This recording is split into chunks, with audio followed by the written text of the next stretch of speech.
ito yung pasalubong ko. Durian. Yan.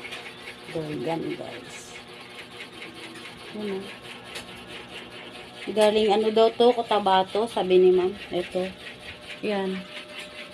Binigyan ako ni ma'am. Pasalubong sa akin.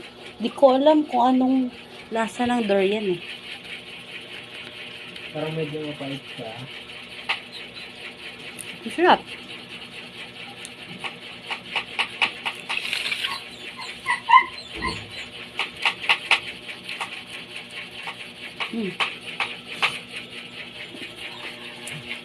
Sinegra guys ah.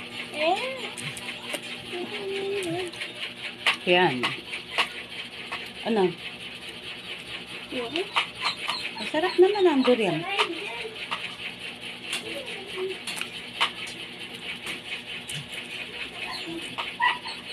Sarap ng durian. Kain ka nito, kuya? Yummy. Hindi ko alam kung ano to guys. Chocolate ba? Tapos banana. Ito, pomelo. Maliliit siya pero manipis lang daw ang balat niya. Galing Cotabato City. Sa Midsayap. Sa amin. Pasalubong ni Ma'am Sonia sa akin. Thank you sa pasalubong, Ma'am Sonia.